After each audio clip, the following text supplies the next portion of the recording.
What's up mga katribo? Kayo ba mga katribo ay pag nadadaan na lang tuwi, pag nadadaan ka ng hams or malulubak na area, may naririnig ka dito sa may bandang likuran na tug gumaganon every time na lang natatama yung rear wheel mo? Alam mo ba na ang pinaka main culprit niyan is itong engine hanger and yung engine hanger rubber. Ito yung old natin na stock. Nagpalit tayo ng mas malaki, 23mm ata, di ko alam kung ano specification nun, pero di hamak na mas malaki ang pinalit natin. For today's video, pag-usapan natin kung bakit mo kailangan magpa-engine hanger reset and magpapalit ng rubber. Ito. In this video, pag-usapan natin yan and ride out na tayo. Tara! Number 1 reason kung bakit kailangan mo magpa-engine hanger reset and magpapalit ng rubber is comfort. Sobrang comfortable na ng ating Honda ADV 160 mula nung nagpa-engine hanger reset tayo and nagpapalit ng rubber. Sobrang hindi mo na mararamdaman yung mga minimal bumps kasi kami nararamdaman namin dati nung hindi pa napalitan. Kahit ultimo mismo maliit na na lubak, mararamdaman mo. Kahit tama yung PSI ng gulong mo, ramdam mo pa rin siya. And kadalasan pag long ride, iindahin mo na siya pag sobrang tagal na ikaw ay nadadaan sa mga malulubak na area. Mas naging comfortable ang pinaka-riding experience talaga. Yan ang pinaka number 1 reason for me para magpa-engine hanger reset ka and magpapalit ng rubber. Yan talaga yung main reason, comfort talaga. Kasi sobrang comfortable na ng ADV pero mas magiging comfortable pa siya pag nakapagpalit ka and na-optimize yung engine hanger mo, na-reset yung pinaka-position. Number 1 kasi ang comfort pagdating dito sa mga gantong motor kasi syempre pang long ride to, adventure, naka-stretch yung katawan mo, yung upuan mo, naka-camel back seat, talagang talaga comfort ang pinaka in mind pagdating dito. Kaya naman mula nung napalitan natin and na-optimize yung position ng engine hanger, sobrang naging comfortable lalo. And sabi nga ni OBR, sobrang naging comfortable daw lalo ng Honda ADV mula nun pinapalitan namin yung rubber and nagpa-engine hanger reset. Sobrang hindi na daw ramdam yung mga light bumps or kahit malalaking mga potholes na dinadaanan. Number 1 reason is comfort. That's for number 1. Number 2 reason kung bakit mo kailangan magpa-engine hanger reset at magpapalit ng rubber is handling. For me, sobrang nagbago yung yung handling niya.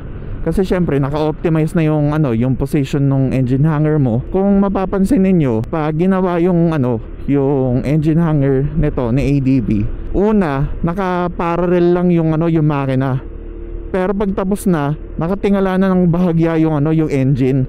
Ibig sabihin nagbago talaga yung positioning nung pinaka body niya, kumbaga.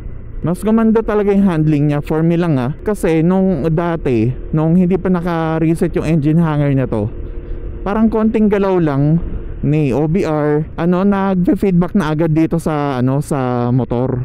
Mas madali siya isingit-singit kasi nga mas maganda yung yung parang feedback nung pinaka body ng motor. Kaya mas hindi siya struggle for me na imaneho, kaya gumanda yung handling for me. Okay, for third reason kung bakit mo kailangan magpa-engine hanger reset and magpapalit ng rubber is shock optimization.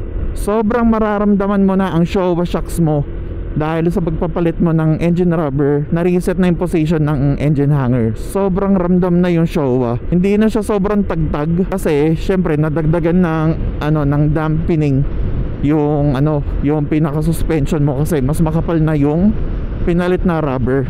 Lalo na pag ikaw madalas kang may OBR o kaya angkas, palagi mong kasama ang OBR mo pag nagra-ride o palagi kang may angkas, sobrang magbe-benefit ka dito sa pag-engine hanger reset and the rubber replacement. Sobrang magbe-benefit ka dahil sobrang magiging comfortable, number 1. Yung handling is gaganda.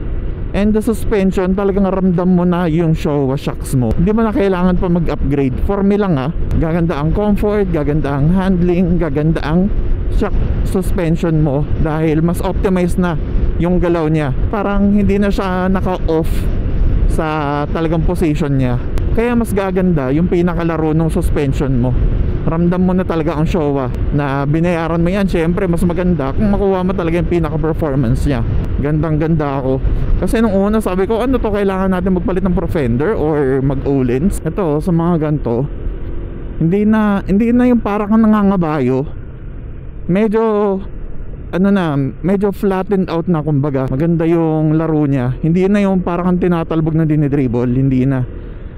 Medyo nadagdagan na yung dampening nung pinaka suspension mo, kaya labas talaga yung performance. Partida ako lang mag-isa ngayon sa motor. Kasama ko si OBR, wala talaga halos, hindi ka na inaalog kasi meron mga ganun lalo na sa rumble strip. Pag nadaan ka sa rumble strips dati nung hindi pa naka-optimize to, ay nako, para kang kinakalog na shake price. Grabe yung vibration niya, grabe yung pinaka-alog. Pero ngayon na nakapagpalit na tayo, ganda na, sobrang ganda, promise. Hindi siya placebo kasi nagpagawa tayo nun Saturday last week. Ngayon is Tuesday na. So ilang days na nagdaan, araw-araw kami lumabas na yung OBR. Talagang same consistent yung yung nakukuha ko na feedback sa performance and sa handling. Kaya ayun talaga yung mga ma-experience mo. Hindi siya placebo. Yun talaga yung experience with these new settings. That's number 3, shock optimization. Number 4 is the wear and tear prevention.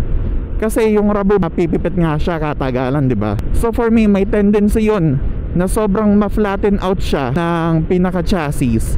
Tapos ang mangyayari is magiging bakal to bakal na, which is pag nag-rub yung bakal to bakal, syempre pag naulanan yan, bare metal na siya, mangyayari pwede siyang magkaroon ng kalawang. Pag kinalawang ang isang metal, nagwiwik ang metal pag kinalawang kasi kinakain ng kalawang, di ba? Kaya for me, kailangan mong isama siya sa preventive maintenance. Hindi siya yung sobrang kailangan mo agad palitan, pero magandang i-prevent mo na mangyayari na kalawangin. Tsaka for me, consumable siya kasi napipipit siya, and araw-araw ginagamit mo yung motor, syempre mapipipit siya every time. Kaya kailangan mapalitan siya. And yon ang isa sa reason kung bakit mo kailangan magpa-engine hanger reset and magpapalit ng rubber dito sa may engine hanger niya, para hindi siya mag-contact metal to metal. Huge shoutout kay Sir R.A. Madera. Kay Sir R.A. tayo nagpagawa kasi siya yung pinakamalapit sa atin. Yung isa nasa QC, si Sir R.A. nandito sa may Santa Rosa, Laguna. Malapit lang siya sa Nuvali. Kaya si Sir R.A. ang pinuntahan natin kasi siya ang pinakamalapit sa atin na gumagawa ng engine hanger. Actually, pwede mo naman siyang i-DIY, pero ako, pinagawa ko na siya kasi gusto ko na marunong talaga yung gagawa. Kasi baka mamaya hindi siya yung parang CVT cleaning na ganyan, kasi ang dami mong tatanggalin pa di ba? Kaya pinagawa ko na lang kay Sir R.A.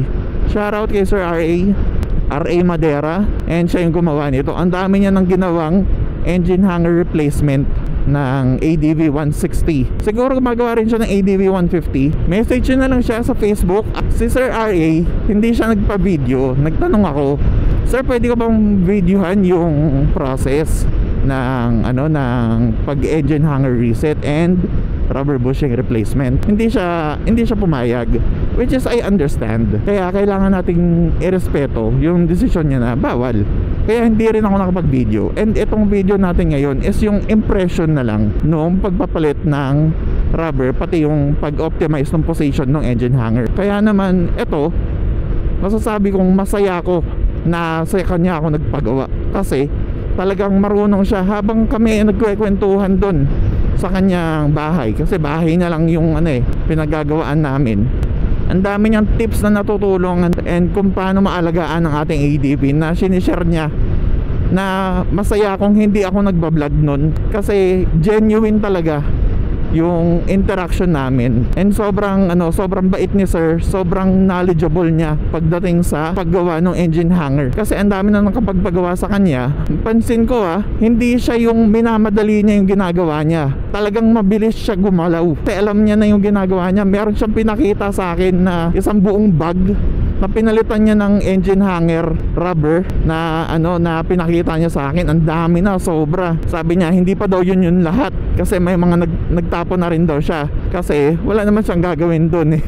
Pinagpalitan na yun eh, mga pipit na. And sabi niya sa akin na yung engine hanger daw na mga mostly na nagpupunta sa kanya, yung isa lang sa 2 bolt ang naka torque to spec, yung iba maano talaga, maluwag. Kaya nagbabago talaga yung pinaka position ng engine hanger. And isa siguro yun sa reason kaya nawawala sa positioning. And si Sir RA, ang ginagamit niya talaga, may torque wrench siya na gamit para yung higpit torque to spec, hindi yung tansyameter. Kaya talagang panatag ka na tama yung pagkakagawa ng ano mo, noong engine hanger mo. Kaya kung gusto ninyo magpagawa ng engine hanger and kayo dito tiga South, yung nakasabay ko noon nagpagawa ko galing pang Quezon, napakalayo. Binahin nila, maaga daw sila umalis. Kaya talagang reputable si Sir RA na pagpagawaan ng engine hanger reset and yung rubber. For inquiries, message na lang siya, popost ko dyan. And yun, I hope this video helps you guys na kung kayo nag-iisip na magpagawa ng engine hanger reset and rubber replacement, masagot ang inyong mga katanungan and you have more reason na magpagawa. Pero yun, maraming salamat sa panonood mga katribo. This is a quick video lang. And yun, don't forget to subscribe. Road to 500 na tayo. Maraming salamat sa inyo mga katribo. God is good. And I'll see you on the next video. Maraming salamat mga katribo. God bless. Peace.